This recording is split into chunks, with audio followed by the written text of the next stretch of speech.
pohon, plastik, stik es krim, dan juga beras. Berikut cara pembuatannya.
Hari ini kami akan mempresentasikan maket hidrosfer yang kami buat.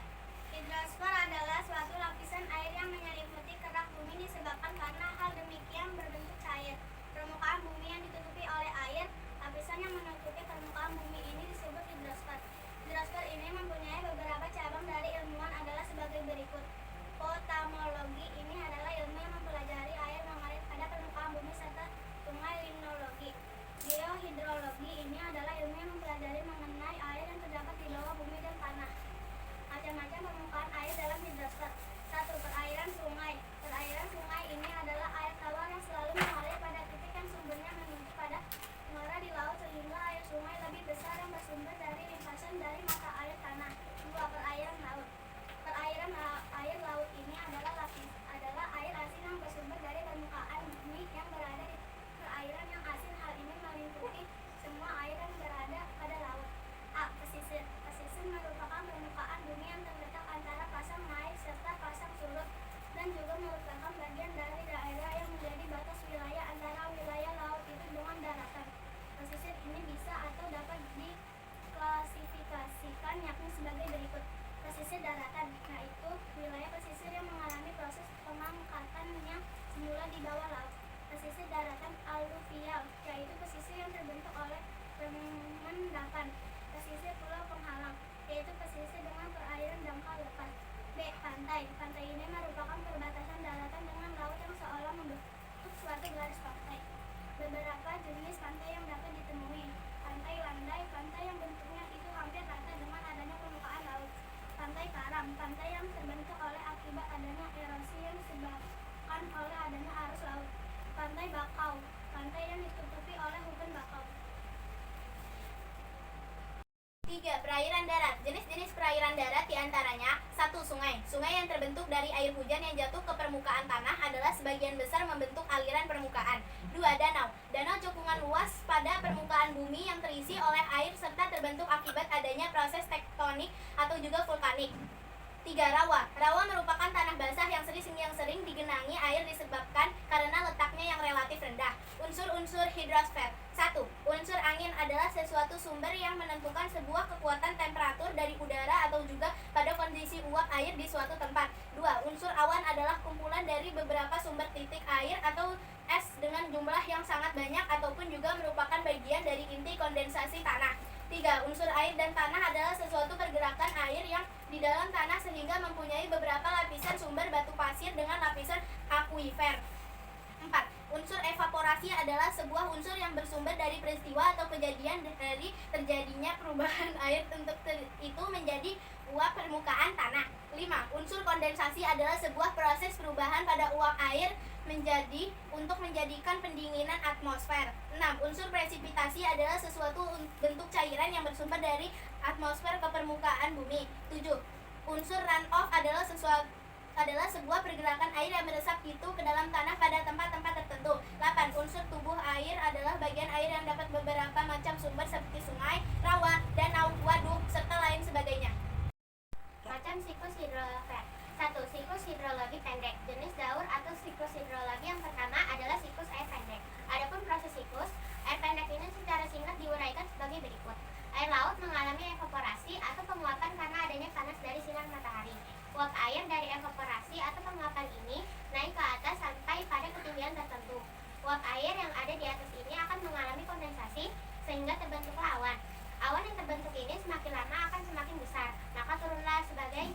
hujan di atas air laut. Air yang turun ini akan kembali menjadi air laut yang akan mengalami evaporasi atau penguapan lagi. 2. Siklus hidrologi sedang. Secara umum, proses siklus air atau daur ulang hidrologi dipaparkan sebagai berikut. Air laut mengalami evaporasi atau penguapan menuju ke atmosfer dalam bentuk uap air, dikarenakan adanya pemanasan dari sinar matahari. Air yang tertiup akan membawa uap air ini menuju ke arah daratan. Ketika sampai pada ketinggian tertentu, uap air yang berasal dari evaporasi atau penguapan air, laut, sungai, dan danau akan berkumpul semakin banyak di udara. Suatu ketika, uap-uap air yang berkumpul tersebut akan mengalami kejenuhan dan mengalami kondensasi, dan kemudian akan menjadi hujan. Air hujan yang jatuh di daratan ini kemudian akan mengalir ke parit, selokan, sungai, danau, dan menuju lagi ke laut lagi. 3. Siklus hidrologi panjang. Panas matahari yang menyinari bumi akan menyebabkan air laut dan juga permukaan-permukaan yang terbentuk air mengalami penguapan atau evaporasi yang berbentuk uap air. Angin yang berhembus akan membawa uap air tersebut ke arah daratan dan bergabung dengan uap air yang berasal dari danau, sungai, dan juga tumbuh perairan lainnya, serta hasil transpirasi dari tumbuhan. Uap air ini akan berubah menjadi awan dan turun sebagai presipitasi atau hujan. Air hujan yang jatuh sebagian akan meresap ke dalam tanah atau infiltrasi menjadi air tanah. Sebagian air hujan ini diserap oleh tumbuhan dan sebagian lagi akan mengalir ke permukaan tanah menuju parit, selokan, sungai, danau, dan selanjutnya akan bermuara ke laut.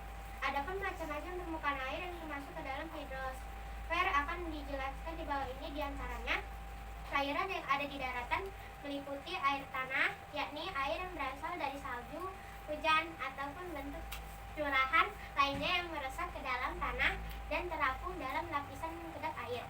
Perairan laut atau samudra ini merupakan semau air yang berada di laut atau samudra. Besar